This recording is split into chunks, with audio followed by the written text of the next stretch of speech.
Saudara, dan tiba-tiba pada waktu yang di dalam ini kuat, yang di dalam ini sangat ilahi, keajaiban terjadi, saudara. Saudara, orang-orang di sekitarnya semua disembuhkan.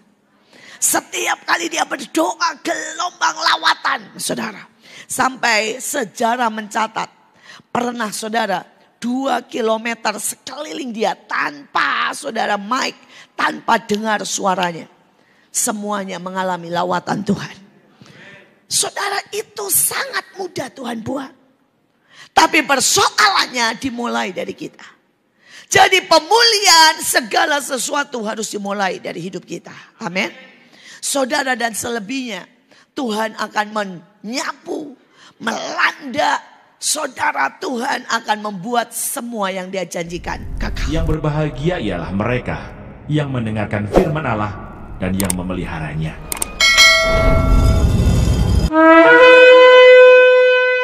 Saudara, 100 tahun yang lalu Tuhan berjanji kepada kekasih-kekasihnya.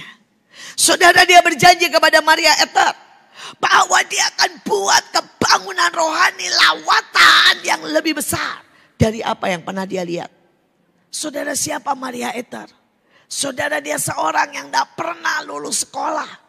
Gak pernah SD aja enggak, saudara. Tetapi cintanya akan Tuhan. Saudara, setiap hari dia 4-5 jam berdoa. Pada waktu dia masih mengasuh 7 anaknya yang kecil-kecil. Dan dia harus ke ladang untuk nanam. Saudara, di ladang dia nyembah Tuhan. Saudara, pada waktu dia tidak punya apa-apa. Dia cuma punya 1 kamar buat tinggal dia, suaminya, dan 7 anaknya.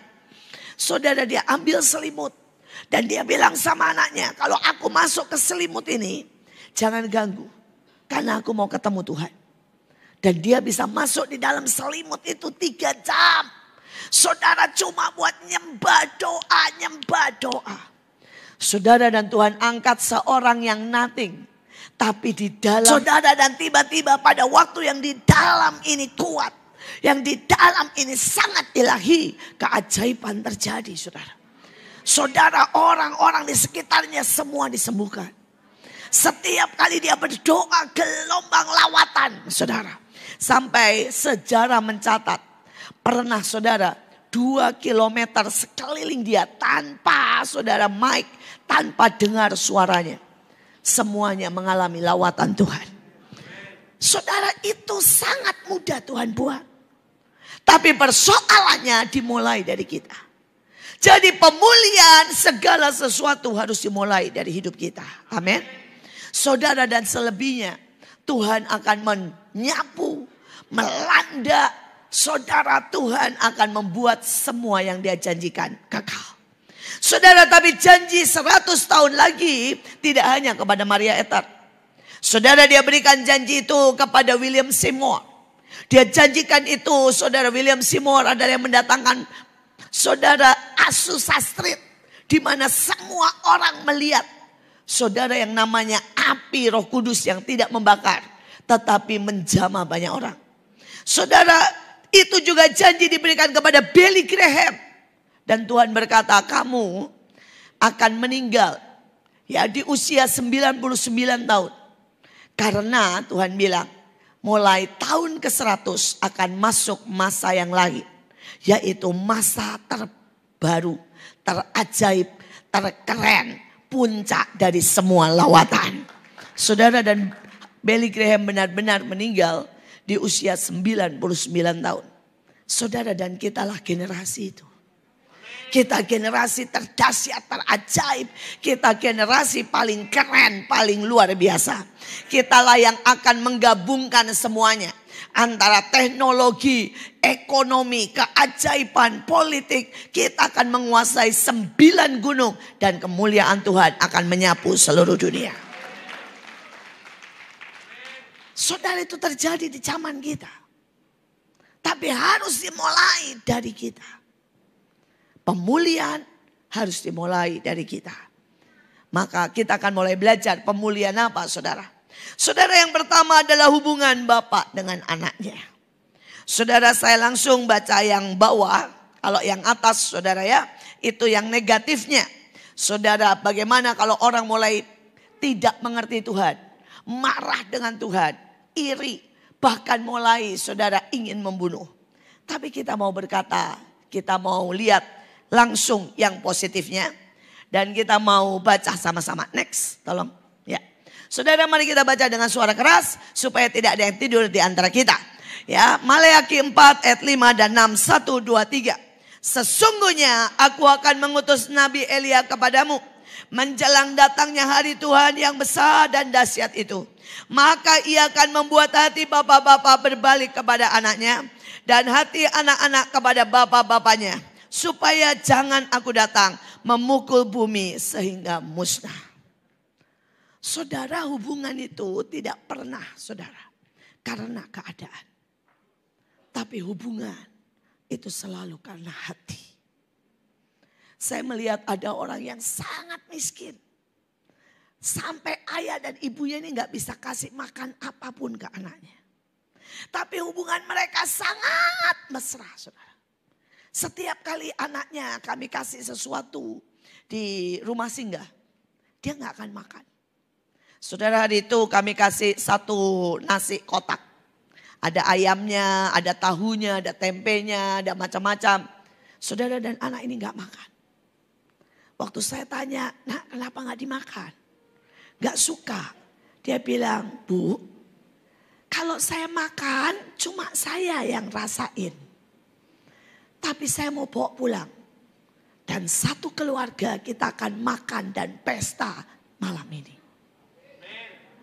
Saudara, ini anak umur 8 tahun. Terus kemudian dia bilang, Ibu lihat. Ini banyak sekali. Saudara, padahal cuma nasi kotak yang biasa kita terima. Dia berkata, Bu, ini bisa makan buat 3 hari. Saya berkata, caranya bagaimana? Dia angkat ayamnya dan dia bilang, ini satu potong ayam. Kita buat makan malam ini. Dan semua kita akan bersuka cita. Nah, karena akhirnya kita makan ayam. Saudara, besok kita akan makan tempenya. Dan siang kita makan lagi sayurnya. Saudara, dia cerita dengan membinar. Anak kita, saudara. Yang mungkin berkelimpahan. Mungkin gak pernah mikir kok kita makan apa. Bahkan anak kita mungkin kalau tidak kita belikan apa yang mereka mau. Misalnya mereka minta HP baru. Mungkin marah. Tapi ini anak yang gak pernah bisa dikasih makan. Orang tuanya gak sanggup punya hati yang seperti itu. Jadi poinnya apa? Hati, saudara. Apakah hatimu itu, saudara, benar? Kalau hati kita benar, ke atas benar, ke bawah benar, ke siapapun benar. Tapi kalau hati kita ini sudah luka, apapun, saudara. Mungkin ada orang yang bilang begini, hei, kurusan ya. Kenapa sih ngurusin? Itu kalau hatinya kotor. Tapi kalau hatinya benar, ditanyain kurus saja. Dia bilang, hehe, tambah cantik ya. Itu, saudara. Tadi banyak orang yang sudah lama gak ketemu saya. Cuma sayangnya saya gak disebut kurusan, tapi gemukan. Gak apa-apa, saudara. Saudara, dan saya senyum aja.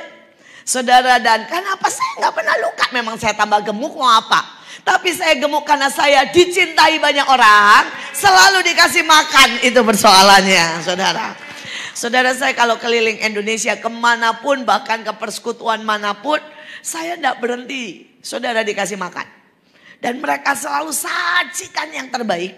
Dan selalu dengan linangan air mata berkata gini, Bu Iin, jangan gak dimakan. Saya masak sendiri, saya beli sendiri. Ini yang terbaik dari kota saya. Maka saya gak tega, saudara. Akhirnya saya makan sehari bisa 5 kali, tergantung jadwal khotbah, saudara. Khotbah 5 kali, makan 5 kali, saudara ya. Saudara, dan iyalah saya bersyukur mengembanglah saya ke kiri dan ke kanan dalam segala hal. Jangan diaminin, saudara. Yang itu jangan diaminin.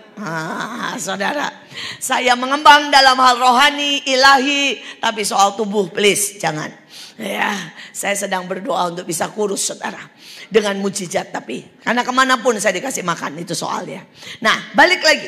Saudara ini soal hati. Ya. Ada banyak jemaat yang luka dengan gembalanya. Saudara hari itu ada seorang jemaat telepon saya dan minta didoakan. Saya ini lagi masak buat suami. Saudara saya bilang gini, Bu telepon lagi ya. 15 menit lagi. Saudara dia bilang apa? Ibu Iin ya. Kalau orang kaya pasti dilayani. Kalau saya miskin jadi gak mau doain. Ini luka. Bukan soal dia miskin. Saya tahu aja enggak siapa orangnya. Saudara ada satu lagi donatur. Saudara saya tuh gak tahu. Saya tuh gak hafal muka orang saudara. Buat saudara. Saudara itu kenal saya gampang. Saya ini setiap hari ketemu ribuan orang. Jadi saya ini benar-benar susah mengenali.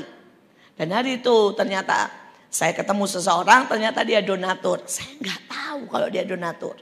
Jadi saya nggak menyapa. Saudara dan dia sakit hati, marah-marah. Saudara bahkan dia berkata saya nggak mau lagi pelayanan.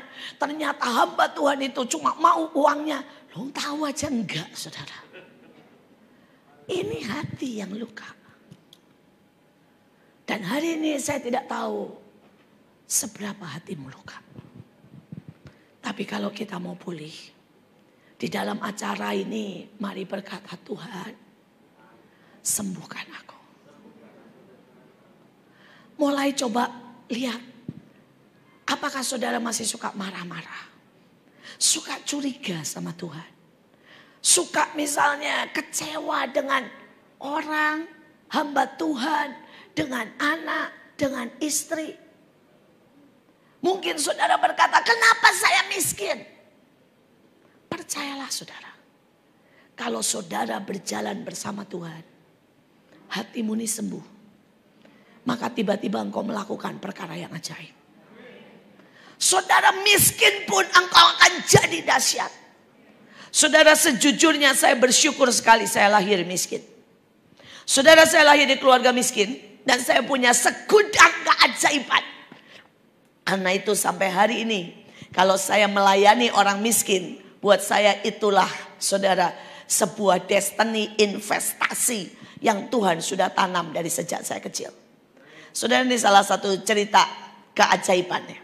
Saudara saya lahir dan saya kecil. Saudara di sebuah rumah gedek. Tahu gedek bambu itu loh saudara ya. Yang bolong-bolong itu loh saudara. Di saudara pinggir sungai. Nah saudara setiap kali hujan.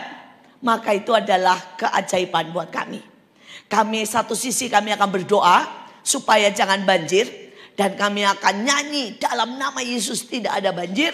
Saudara saya tuh bersyukur punya ayah dan ibu yang ajaib. Ayah dan ibu saya tuh gak pernah bilang begini. Kita miskin loh gitu. Enggak. Dia selalu bilang begini. Kita mengalami ini supaya melihat kemuliaan Tuhan. Supaya kita melihat keajaiban Tuhan. Ya, ibu saya tuh galak saudara. Walaupun kelihatannya lemah lembut. Kalau tidak ada makanan. Misalnya saya bilang gini. Mah pagi tidak ada makanan ya. Karena saya lihat di meja gak ada apa-apa. Ibu saya akan jawab gini. Nyanyi. Nanti saya jawab gini. Mah kalau puasa nyanyi tambah lapar. Nyanyi yang keras. Atau enggak saya kasih makan. Dia akan jawab begitu saudara. Makanya tadi Pastor Joel bilang nyanyi. Ya, semangat. Saya ketawa. Saya ingat ibu saya saudara. Cuma bedanya saudara nyanyi keras gak dikasih makan sama beliau. Kalau saya setiap kali kami nyanyi. Dan lagunya itu pasti cuma dua. El Shaddai sama jangan kamu khawatir. Burung di udara dia beri makan. Itu lagunya. Dan setiap kali kami nyanyi El Shaddai, El Shaddai. Selalu ada berkat. Saudara nanti tiba-tiba ting tong. Ada yang kirim mie. Ting tong saudara. Ibu saya catering. Tiba-tiba ada orang ngasih bayaran. Dan pesan makanan. Maka ibu saya bisa masakin buat kami. Keajaiban everyday. Dan kembali soal tadi hujan. Kalau hujan kami langsung doa. Dalam nama Yesus tidak banjir. Tapi satu lagi kami nyanyi. Sungai dari surga. Ya. Kenapa saudara? Saya mulai bilang. Tuhan. Kirim ayam. Saudara dan saya tuh lihat loh. Saya waktu itu masih 5 tahun 6 tahun. Saya teriak, kirim ayam Tuhan. Saudara, itu tiba-tiba ada ayam kenter. Tahu ayam kenter? Ayam hanyut, saudara. Dan kami kalau sudah hujan kami siap, saudara, dengan apa itu? Seperti jaring gitu ya. Dan ayam mulai kenter. Nah, ayam hanyut kita tarik, makan ayam. Nanti kadang-kadang saya bilang gini, Tuhan pengen ikan. Wah, tiba-tiba ada satu tambak itu mungkin meluap, saudara. Ikan di mana-mana sampai melompat-lompat. Kami ambilin berember-ember, kami jual, kami makan. Saya bilang, Tuhan itu ajaib. Saudara, tapi ada satu kali saya berdoanya lain. Saya bilang, sepeda Tuhan. Dan Tuhan tetap jawab loh. Ada sepeda hanyut. Kita punya Tuhan yang ajaib. Jadi buat saya kemiskinan tidak pernah masalah. Karena kemiskinan membuat saya berjalan dengan Tuhan. Dan saya melihat keajaiban demi keajaiban every day. Tapi kalau di sini ini luka.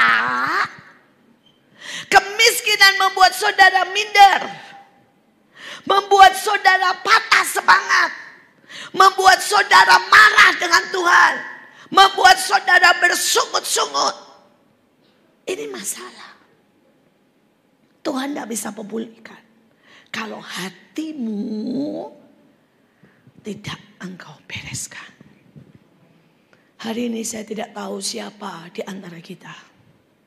Yang kau begitu luka, marah, kecewa.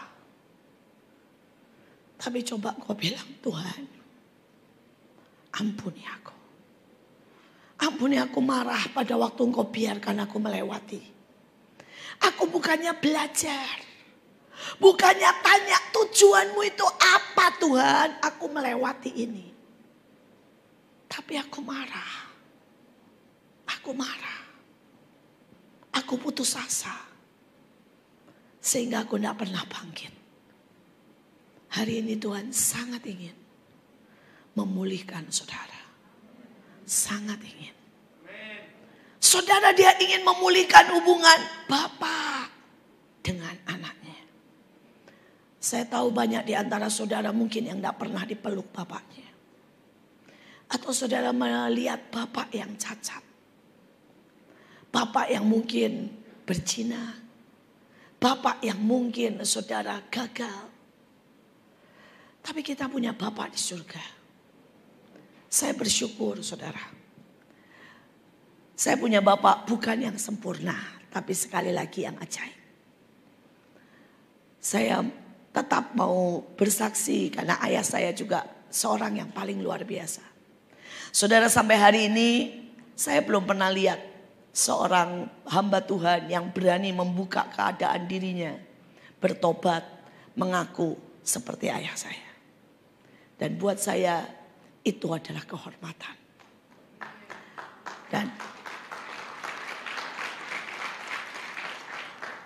Dan saya berkata beliau bukan orang sempurna. Karena kita tidak ada yang sempurna. Saudara, pertama kali saya melihat dia berzina umur 3 tahun. Saudara, itu dia masih dokter. Dan kami punya rumah, saudara. Tapi saudara, dan singkat cerita, saya melihat dia mencium perempuan lain. Saudara, dan walaupun saya baru umur 3 tahun, saya bisa ngerti ya. Harusnya papa saya mencium mama saya. Tidak mencium perempuan lain. Dan hari itu saya nangis, saudara. Saya bilang, Tuhan. Saya gak bisa ngomong apapun. Saya cuma ngomong Tuhan, Tuhan. Dan itu adalah anugerah karena saya dari kecil. Walaupun ayah saya dokter bukan pendeta. Setiap jam 5 pagi ayah saya ajak kami berdoa. Walaupun kami ini doa sembari ngantuk, bahkan sembari tidur. Ayah saya setiap jam 5 pagi berdoa. Saya harap setiap kita pulang benahi mezbah keluarga. Karena mezbah keluarga adalah permulaan dari apa? Pemulihan. Saudara, tidak peduli saudara punya anak dimanapun saudara bisa buat mezbah keluarga. Bukankah hari ini kita bisa online? Ya. Dan saya mau bersaksi mezbah keluarga yang ayah saya buat dari sejak saya dalam kandungan. Tidak pernah sia-sia. Sampai hari ini saya lihat buahnya. Saya lihat buahnya. Saudara, mezbah keluarga itu membuat setiap kami seperti punya pagar. Apapun yang terjadi kami tidak keluar dari pagar itu. Nah, saudara, balik. Karena mezbah keluarga itulah saya bisa berteriak, Tuhan, Tuhan. Dan pada saat seperti itu bayangkan anak umur 3 tahun. Tiba-tiba ada suara sangat jelas di hati saya. Justru untuk itulah kamu harus berdoa. Saudara, dan tiba-tiba saya nggak pernah sakit. Tiba-tiba saya nggak tahu dari mana. Saya nggak sakit lihat ayah saya seperti itu. Tapi saya justru tahu dia butuh saya doakan. Dan hari ini kalau saudara sakit melihat hamba Tuhan. Melihat ayah, suami. Mari teriak berkata, Tuhan, buat aku bisa mendoakan dan mengampuni. Dan bukan menghakimi. Sekali lagi, sembuh, mengampuni. Itu tidak untuk kepentingan orang lain, saudara. Tapi untuk kepentingan kita. Mereka yang tidak pernah bisa mengampuni ayahnya. Mereka tidak punya hubungan dengan Tuhan yang baik. Saudara yang tidak pernah bisa mengampuni suamimu. Saudara tidak akan pernah ngerti cintanya Tuhan sebagai suami. Jadi pagi hari ini, kalau kita pengen menerima segala sesuatu, mulailah berkata, selidiki hatiku Tuhan. Sembuhkan aku. Karena begitu hatimu benar, cara pandangmu benar. Apapun yang kau hadapi, seperti lagu yang kita nyanyikan, di setiap musim. Di setiap musim ada engkau. Saudara, hidup saya tidak pernah gampang dalam tanda kutip. Tetapi pada waktu tadi menyanyikan, saudara, lagu yang dinyanyiin tadi itu lagu kuno semuanya, saudara. Dan buat saya itu jadi nostalgia, saudara ya. Saudara, pertama yang kau yang terindah. Saudara, lagu itu saya itu diciptakan pada waktu saya ada di Belanda. Dan lagu itulah diciptakan waktu saya masih sekolah di Belanda dan ngalamin sangat banyak. Ngalamin kesusahan, ngalamin pelecehan, ngalamin tidak ada duit. Dan saya melihat di situ saya berjalan sama Tuhan. Pada waktu tadi dinyanyikan lagu itu, tiba-tiba saudara, saya ingat semuanya. Dan saya bilang, Tuhan, terima kasih buat ukiran cinta. Tiba-tiba saya ingat, waktu saya tidak ada uang sama sekali di Belanda. Saya cuma bilang, Tuhan, saya mesti bayar sekolah besok. Dan saya benar-benar tidak ada uang sama sekali. Besok. Dan hari itu Tuhan bilang begini, kamu tidak percaya ya aku bisa ciptakan uang? Saya bilang, aku percaya Tuhan. Tuhan bilang, ya sudah, muji Tuhan aja. Sepanjang hari itu saya cuma muji Tuhan. Saudara, besok mesti bayar terakhir. Kalau enggak, DO. Kalau enggak, saya berarti enggak bisa tugas akhir dan ujian. Saudara, tapi sepanjang hari saya nyanyi. Saya bilang, Tuhan, saya mau lihat penciptaan uang. Penciptaan uang. Dan saya enggak tahu, saudara, bagaimana caranya. Dan Tuhan enggak tolong, enggak ada yang ngasih sampai besok pagi jam 8. Padahal saya mesti bayar jam 9. Saudara, dan jam 8 itu tiba-tiba Tuhan bilang begini, bongkar lacimu. Saudara, saya bongkar laci saya, itu laci di depan, di ruang tamu. Saudara, dan ada sebuah amplop. Sampai hari ini saya masih ingat amplopnya. Warna biru muda, ada gambar bunga Dan ditulisnya, buat kekasih Tuhan. Saudara, dan di dalamnya ada 4.000 gulden buat saya bayar uang sekolah.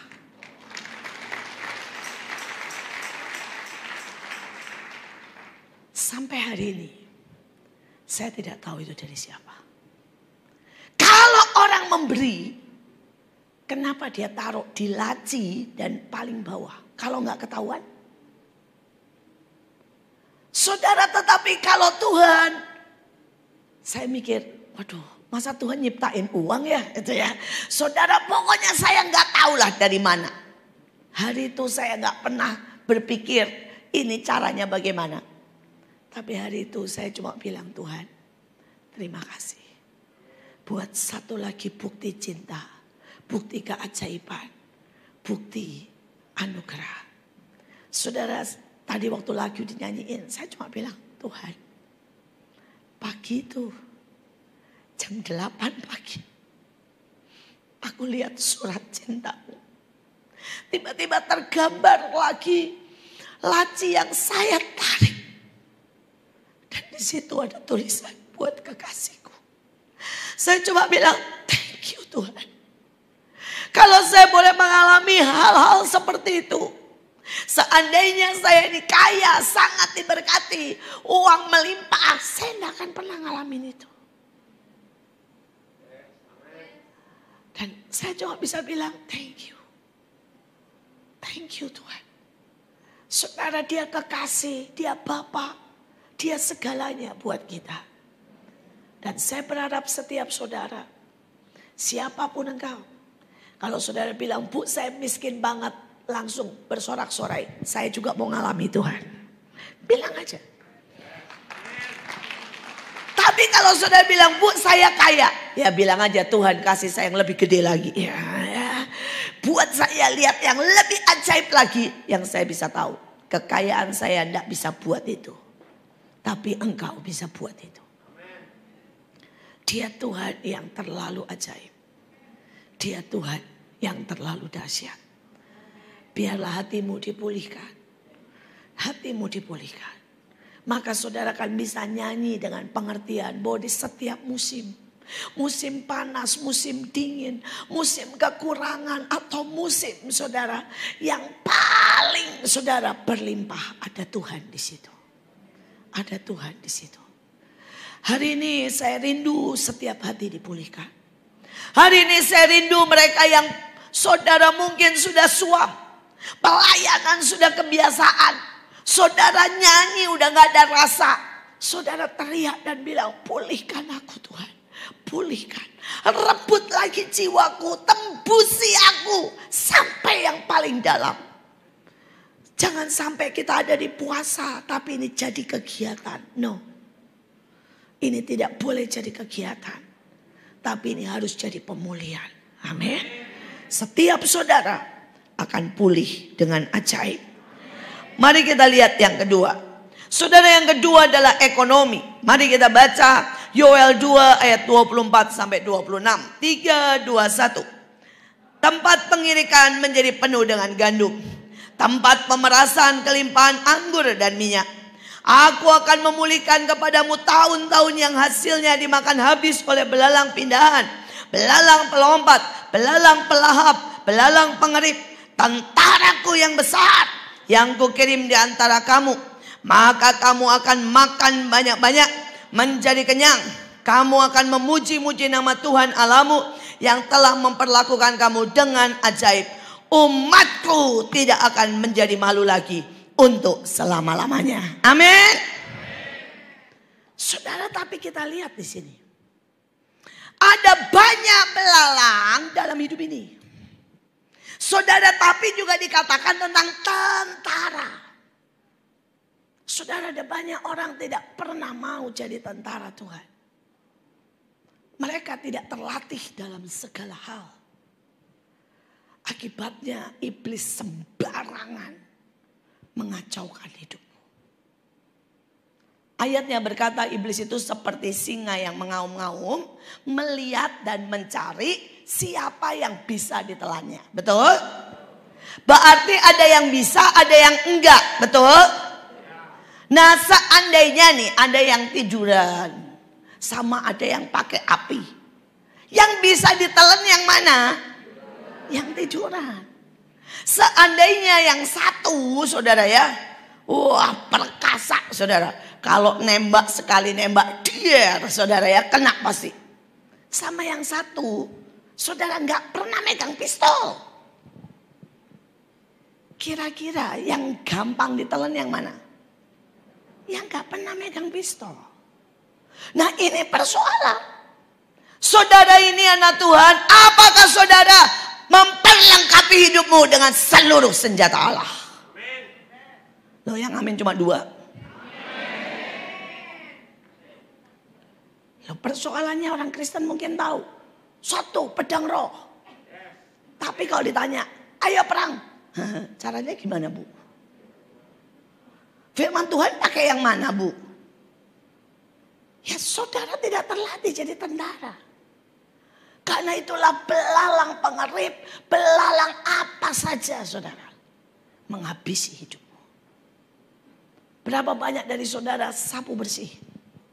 Nah, saya selalu berkata pagi itu simple SMA. S-nya apa? Sapu bersih. Saudara mulai berkata di dalam nama Yesus aku sapu bersih semua rencana iblis yang bukan dari Tuhan. Setiap roh-roh jebakan-jebakan, perkara-perkara yang menipu, rencana manusia yang jahat, apapun yang bukan dari Tuhan, yang membuat aku rugi, anak-anakku sakit, aku hancurkan dalam nama Yesus. Mungkin cuma 1 menit. S-nya. Tapi efeknya ajaib sekali. Saudara, seorang teman saya bersaksi. Setiap pagi biasanya dia sapu bersih. Hari itu karena dia mesti cepat-cepat saudara. Dia nggak sapu bersih. Dan kemudian saudara sampai di pasar loh saudara. Dia ditepuk orang. Dan dibilang gini, Bu saya butuh jahe. Ya jahe di sebelah sana. Bisa nggak Bu tolong ikut saya. Saudara singkat cerita ya, saya kalau diceritain panjang, dia mau saudara tahu ya dihipnotis supaya dapat hilang duitnya. Tapi untung saudara, begitu dia dikenain seperti itu, dia mulai berbahasa roh. Dia ratasi, dia bilang kenapa nih ya, saya kok enggak enak. Saudara dan orangnya gagal. Dia bilang dia coba tepuk-tepuk, enggak mudeng-mudengan saudara ya, enggak kena. Tetapi kalau kita ini, saudara dia bilang begini sama saya. Saya kalau sapu bersih ya Bu, semua sehari itu berjalan dengan baik. Ini lupa sapu bersih aja, dicoba. Saudara kita tidak pernah tahu di mana kita ketemu kuasa-kuasa kegelapan. Hari itu saya jalan-jalan sama keponakan saya. Keponakan saya waktu itu masih kecil saudara, masih 15 tahun, yang perempuan. Namanya Rahel, AL panggilannya. Saudara saya jalan-jalan sama keponakan saya umur 15 tahun. Tapi saya juga bersyukur. Kami ini semua terlatih saudara dari sejak kecil. Saudara dan dia cuma ke WC di mall Taman Anggrek. Saudara dipukul sama orang. Bam. Sama dihipnotis.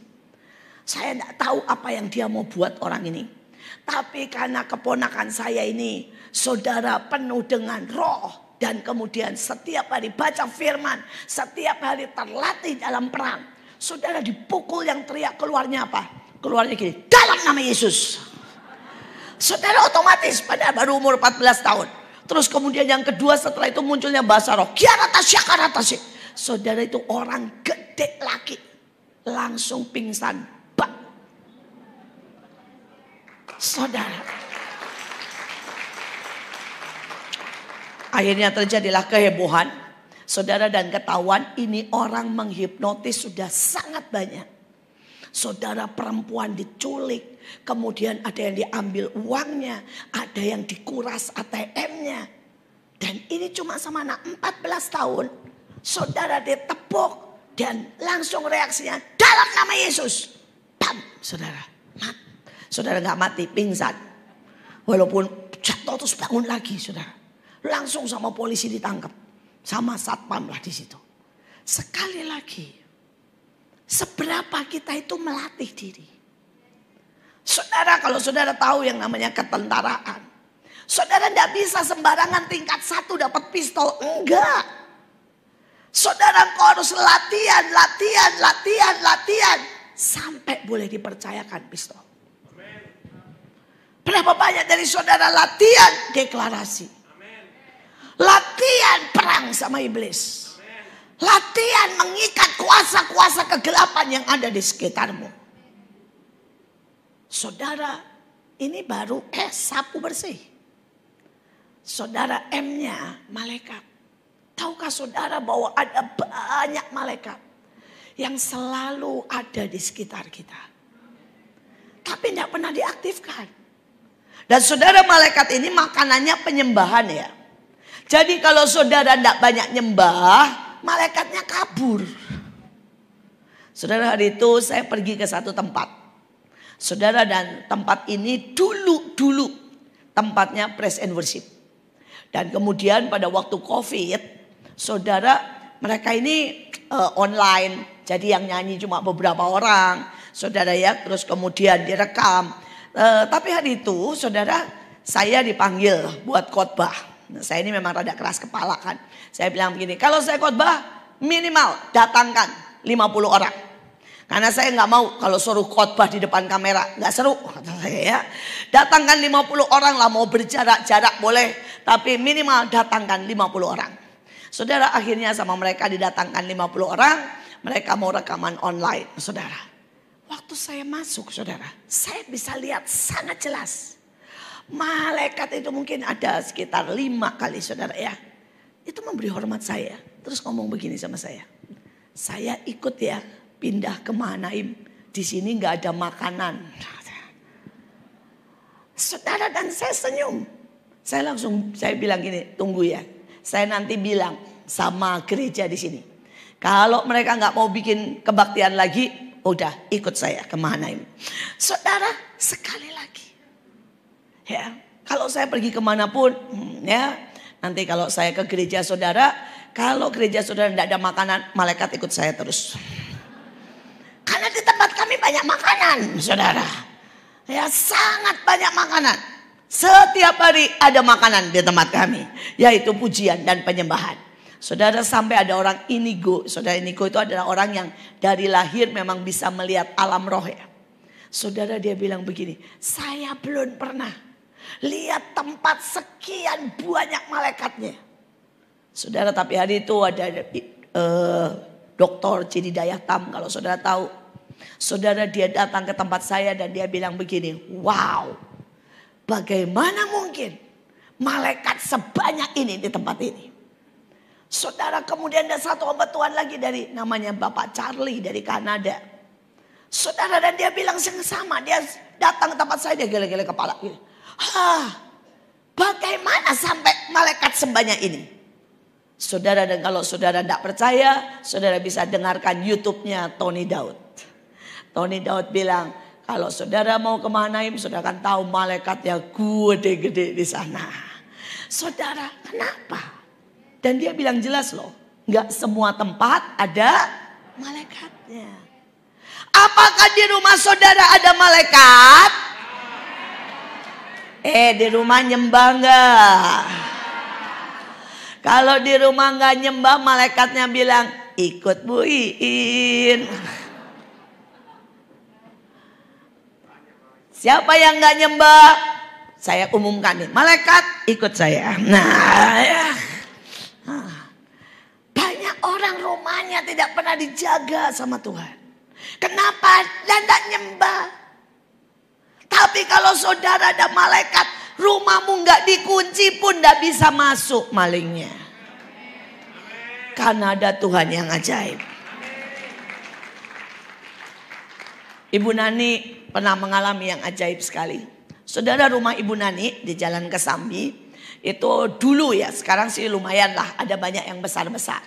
Tapi dulu kurang lebih 10 tahun yang lalu, dia satu-satunya rumah paling mewah, paling besar. Wow, saudara.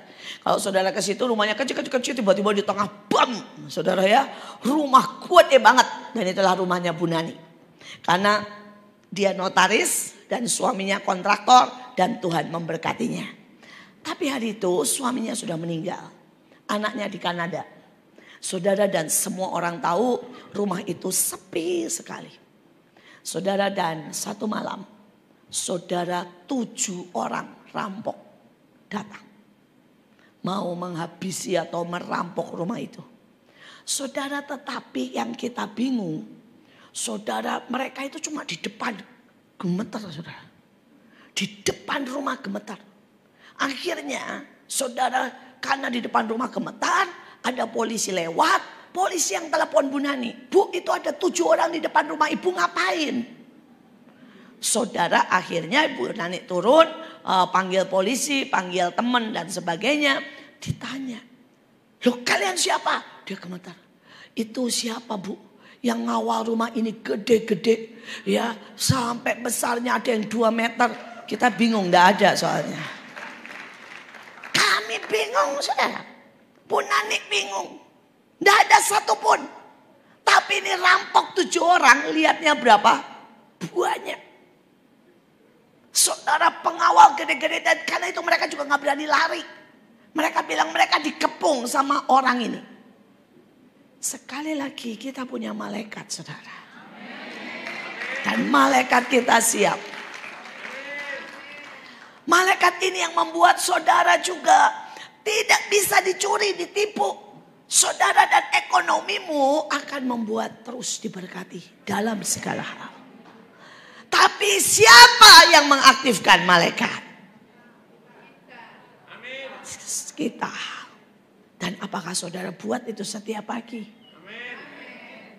Saya aktifkan malaikat setiap pagi. Untuk menjaga, untuk saudara ya, untuk ikut menyembah, untuk juga saudara mengambil berkat dari utara, selatan, barat dan timur. Amen. Saudara, dan saya aktifkan, jangan biarkan malaikatmu nganggur, saudara. Amen. Saya berdoa, saudara aktifkan malaikat. Amen. Tapi ada yang akhir adalah ambil yang dari Tuhan.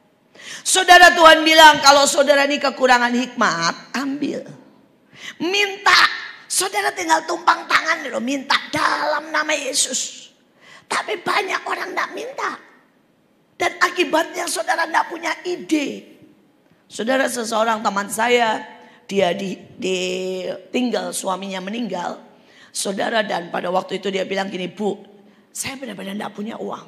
Saya bilang, kenapa Tuhan bawa pulang suamimu? Jangan marah, jangan curiga. Karena Tuhan pengen berkati kamu sangat dahsyat. Selama ada suamimu, kamu ini males. Kamu ini juga selalu berpikir, sudahlah yang kerja suami. Dia bilang, betul sih Bu, ada banyak lagi alasan. Tapi kurang lebih salah satunya itu. Dan saya bilang, mulai tumpang tangan ke kepalamu dan berkata, Tuhan, aku ambil hikmat. Dan kasih aku ide. Saudara, waktu dia tumpang tangan, malamnya saudara, dia mimpi bikin roti. Saudara, dan dia mimpi saudara rotinya lucu-lucu, kecil-kecil, enak-enak. Saudara, semua kecil-kecil. Saudara, dia bangun, ini orang gak pernah sama sekali bikin kue. Bangun, saudara, dia langsung bilang gini, amin. Dia jalan ke mall, sembari bahasa roh bilang gini, Tuhan beli apa ya, beli apa ya. Dia bilang, Bu, itu di otak saya. Seperti komputer. Beli ini, beli ini. Tiba-tiba saya tahu caranya bikin talem, caranya bikin sus, caranya bikin risoles. Tiba-tiba saya tahu. Saudara, dan dia bikin kue kecil-kecil. Dia mulai bagikan. Saudara, dia bagikan ke orang-orang. Dia bilang, cobain. Semua langsung pesan 10.000 hari ini. Saudara, dia kaya raya. Bikin kue kecil-kecil. Saudara, sudah ada cabang di mana-mana. Dan dia bilang, kalau suami saya nggak pulang dan saya nggak teriak, ya, ekonomi saya pas-pasan. Tapi karena suami saya pulang dan saya teriak minta hikmat, Hari ini anaknya semua sudah lulus S2 dari luar negeri semua. Dia bilang saya kaya raya. Hanya sekali mimpi dapat hikmat. Dia bilang itu Bu, di otak saya nggak pernah berhenti. Terus saya bisa ciptakan kue baru. Kalau saya tinggal berdoa, Tuhan bikin yang baru lah, ide apa lagi, keluar lagi. Saudara, ini ilahi, ini surga, ini Tuhan kita. Amin. Saya sedikit mau cerita supaya ya terserahlah. Saudara mau percaya nggak percaya terserah. Karena yang untung saya bukan saudara. Yang ngalamin juga saya bukan saudara. Saudara, di surga itu ada restoran. Jadi kalau nanti saudara ke surga, jangan pikir surga itu nggak enak. Isinya cuma pujian penyembahan, terus nggak ada apa-apa, taman doang. Enggak, saudara. Sangat ajaib, sangat indah, sangat luar biasa.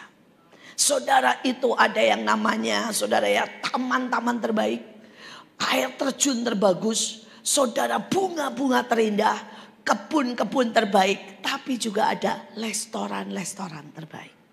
Perpustakaan-perpustakaan besar. Saudara bisa terus belajar. Saudara, kalau saudara baca bukunya Robert Redden, terus Heaven is Real, bukunya Chonam, saudara kan tahu sama semuanya. Ya, nah saudara, salah satunya saya dibolehkan merasakan dan melihat surga. Dan setiap kali saudara, salah satunya yang saya paling suka adalah melihat kue-kue surga. Dan itu kue surga seperti yang ibu ini bilang. Saudara, ibu ini bisa suka ngobrol sama saya. Dia bilang, Bu, tiba-tiba di otak saya ada kue ini. Bu, tiba-tiba di otak saya ada kue ini. Saya bilang, saya tahu. Karena saya pernah lihat semuanya. Saudara, dan ini yang paling fresh yang saya alami, yang baru saya alami. Saudara, beberapa hari yang lalu saya nyembah, saya masuk hadirat Tuhan. Dan saya bilang, Tuhan, I love you so much.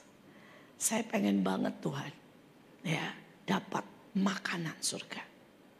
Saudara, dan tiba-tiba saya melihat 2 kue yang Tuhan kasih ke saya. Saya terima di roh.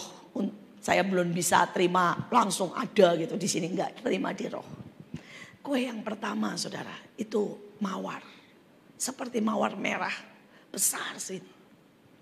Dan Tuhan bilang cara makannya, ambil kelopaknya satu demi satu. Saudara, dan pada waktu saya ambil satu kelopak, saya taruh di lidah saya. Sekali lagi ini di roh.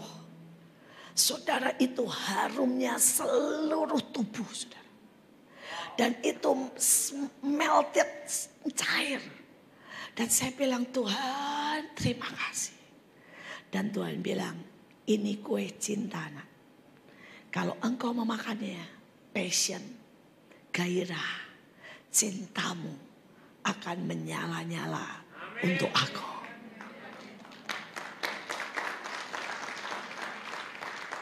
Jadi saudara tidak akan kehilangan ide. Kalau saudara ini terus dan terus masuk dalam hadirat Tuhan. Saudara, satu lagi. Tuhan berikan saya roti tapi bentuknya bunga matahari. Dan saya bilang, wow. Tapi setiap kelopaknya itu warnanya beda. Ada 9 warna. Saudara, dan pada waktu saya makan, saya bilang, wih ajaib Tuhan. Yang saya makan pertama yang hijau.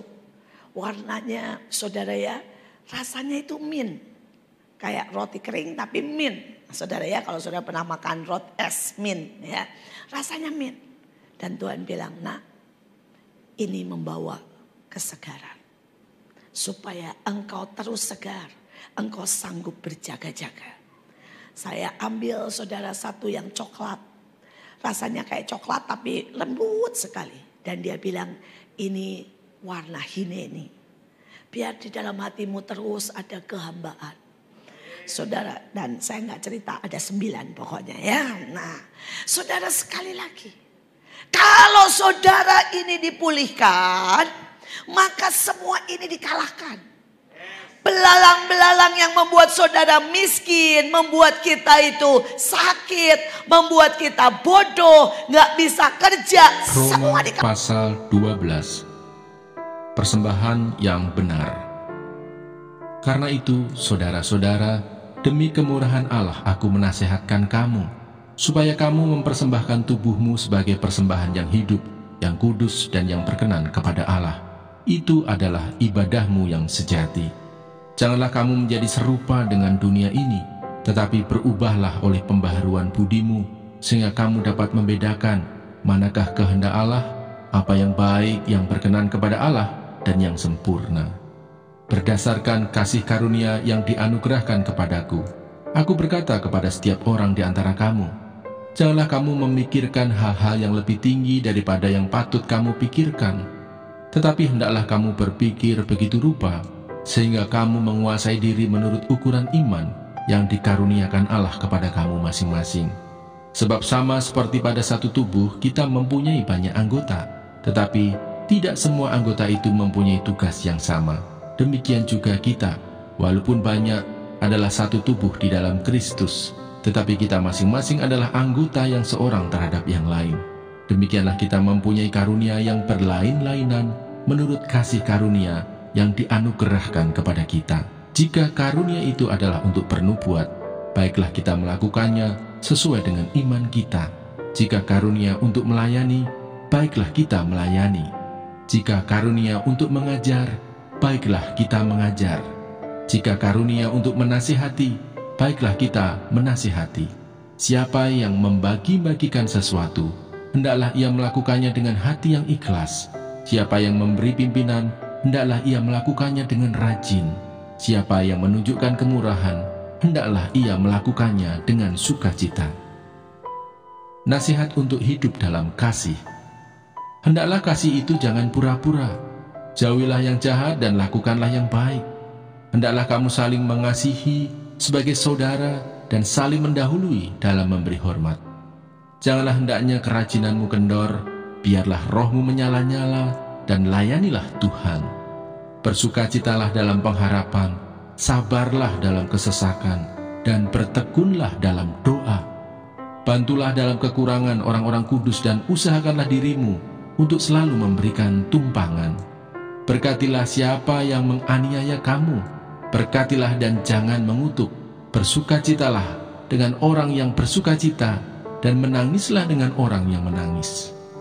Hendaklah kamu sehati sepikir dalam hidupmu bersama.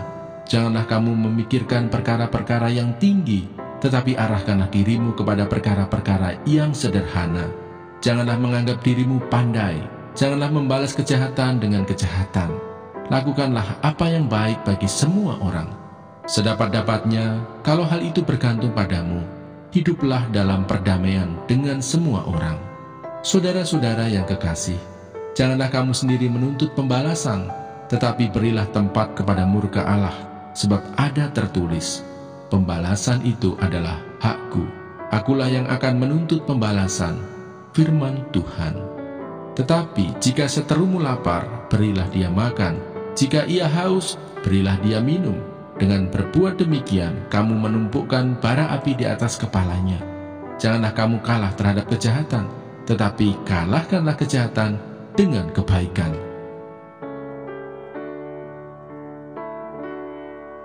Roma pasal 13.